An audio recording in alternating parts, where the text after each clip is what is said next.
नमस्कार, आप देख रहे हैं क्लीन न्यूज यूपी और मैं हूं आपके साथ वैशाली वर्मा। चलिए देखते हैं सुबह से शाम तक की 10 फटाफट बड़ी खबरों को।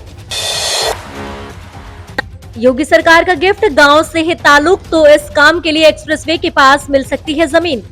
योगी आदित्यनाथ सरकार ग्रामीणों को बड़ी सौगात देने जा रही है। शहरों के साथ साथ गांवों में भी छोटे छोटे उद्योगों को बढ़ावा देने के लिए सरकार गांव वालों को एक्सप्रेसवे के पास जमीन देगी। सिर्फ विकास शुल्क लेकर गांव वालों को जमीन आवंटित की जाएगी। यही नहीं, प्रदेश में मौजूदा एक्सप्रेसवे के 5 किलोमीटर के दायरे में भी ग्राम सभा की जमीन उद्योग के लिए दी जाएगी। जिस ग्राम सभा की जमीन ली जाएगी, वहां से संबंधित विकास खंड के उद्यमियों को जमीन आवंटन में प्राथमिकता मिलेगी। निर्यात व रोजगार में एमएमएमई सेक्टर के बढ़ते योगदान को देखते हुए यूपी सरकार अब उत्तर प्रदेश सूक्ष्म लघु एवं मध्यम उद्यम प्रोत्साहन नीति 2022 लाने जा रही है। इसमें ग्रामीण क्षेत्रों में छोटे उद्योगों को बढ़ावा देने पर खास फोकस है। इसके तहत ग्राम सभा की 5 से 10 एकड़ से अधिक जमीन अधिग्रहित कर उद्योग निदेशालय को निःशुल्क हस्तांतरित की जाएगी। सीएम योगी ने की उच्च स्तरीय बैठक, अमृत डोज के लिए हर सप्ताह विशेष अभियान चलाने का दिया निर्देश। सीएम योगी आदित्यनाथ ने उच्च स्तरीय बैठक में कोविड संक्रमण की समीक्षा की। इस दौरान उन्होंने बूस्टर डोज के लिए विशेष अभियान चलाने का निर्देश दिया। इसके अलावा उन्होंने कई अन्य विषयों पर भी अधिकारियों से चर्चा की। बूस्टर डोज को लेकर सीएम योगी ने बैठक में कहा, पीएम मोदी के मार्गदर्शन में ट्रेस, टेस्ट, ट्रीटमेंट और टीकाकरण की रणनीति के सफल क्रियान्वयन से राज्य में कोविड संक्रमण पर प्रभावी नियंत्रण बना हुआ है। कोरोना से बचाव के लिए अमृत डोज यानी बूस्टर डोज लगाए जा रहे हैं। बूस्टर डोज अभियान के तहत 16,16,000 से अधिक लोगों को तीसरी डोज दी जा चुकी है। योगी सरकार का बड़ा फैसला, अब 3 महीने और मिलेगा मुफ्त राशन, 15 करोड़ लोगों को फायदा। उत्तर प्रदेश के राशन कार्ड धारकों के लिए राहत भरी खबर है। योगी आदित्यनाथ सरकार अगले 3 महीने और फ्री राशन देगी। राज्य सरकार ने प्रधानमंत्री गरीब कल्याण अन्न योजना को सितंबर तक बढ़ाने का फैसला लिया है। इसके तहत सितंबर तक करीब 44.61 लाख मीट्रिक टन खाद्यान्न वितरित किया जाएगा। दरअसल ये योजना का छठा चरण होगा। इस दौरान 44.61 लाख मीट्रिक टन खाद्यान्न वितरित करने का लक्ष्य रखा गया है। योजना के तहत लाभार्थियों को निःशुल्क खाद्यान्न का वितरण किया जाता है। योगी सरकार का बड़ा ऐलान, अब इन लोगों के खाते में सीधी आएगी रकम। उत्तर प्रदेश की योगी आदित्यनाथ ने डिजिटल यूपी के कदम को आगे बढ़ाते हुए आपदा प्रभावित परिवारों को दिए जाने वाले मुआवजे को उनके खाते में भेजने का फैसला किया है। अब ई पेमेंट के जरिए मुआवजे की राशि उनके खाते में जाएगी और इसको लेकर राज्य के राहत आयुक्त रणवीर प्रसाद ने इस संबंध में मंडलायुक्तों और जिलाधिकारियों को निर्देश दिए हैं। बताया जा रहा है कि राज्य सरकार ने सबसे ज्यादा आपदा राशि सोनभद्र जिले के लिए आवंटित की है। राज्य सरकार ने सोनभद्र को 4 करोड़ रुपए आवंटित किए हैं। इसके बाद फतेहपुर ने 2 करोड़, कुशीनगर ने 50 लाख, बलरामपुर ने 50 लाख, बांदा ने 1 करोड़, संभल ने 50 लाख और प्रयागराज के लिए 1 करोड़ रुपए आवंटित किए हैं। राज्य सरकार ने इन जिलों के जिलाधिकारियों को निर्देश दिए हैं कि प्रभावित परिवारों को उनके खातों में राशि ट्रांसफर की जाए।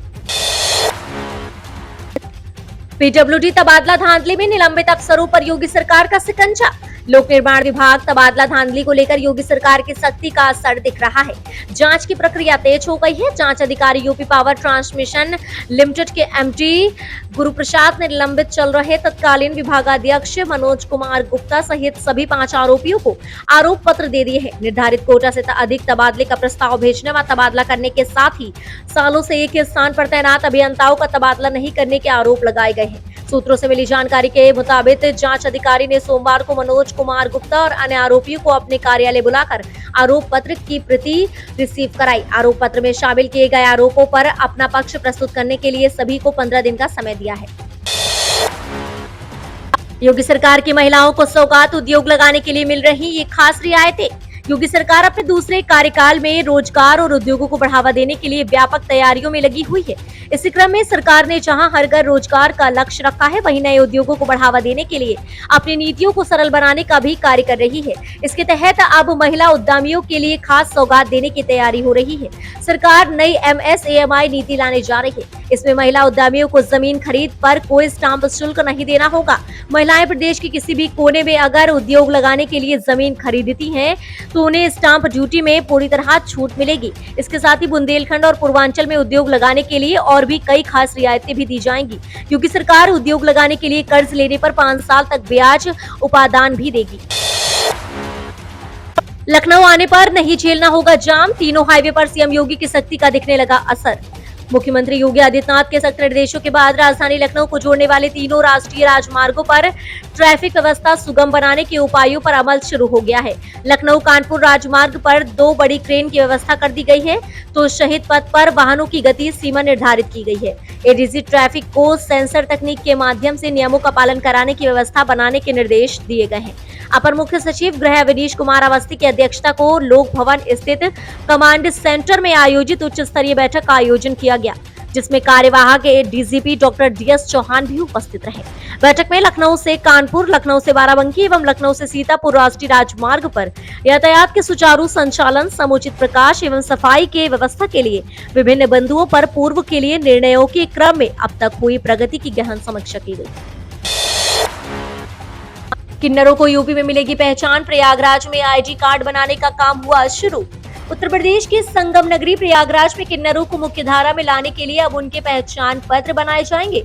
उनकी पहचान के लिए संगम नगरी में काम शुरू कर दिया गया है।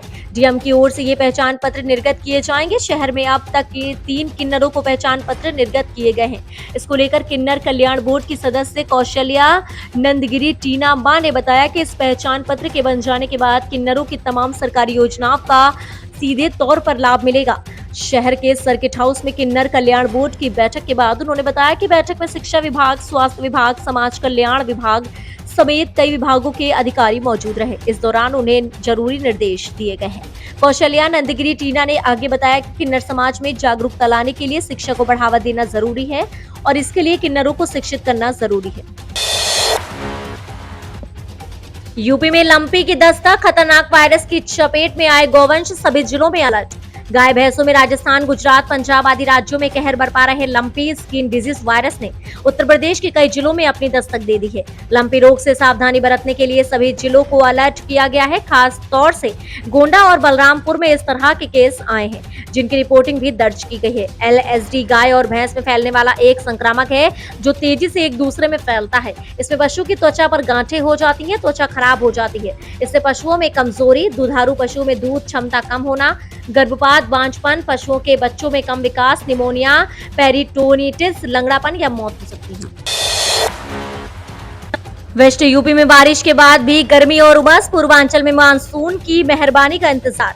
एक तरफ वेस्ट यूपी में जहां तेज और मध्यम दर्जे की बारिश के बाद भी गर्मी और उमस से लोगों को निजात नहीं मिल रही है, वहीं पूर्वांचल को अब भी मानसून की मेहरबानी का इंतजार है। मौसम वैज्ञानिकों का अनुमान है कि अगले 3 से 4 दिन तक राजधानी लखनऊ से लेकर नोएडा तक भारी बारिश हो सकती है।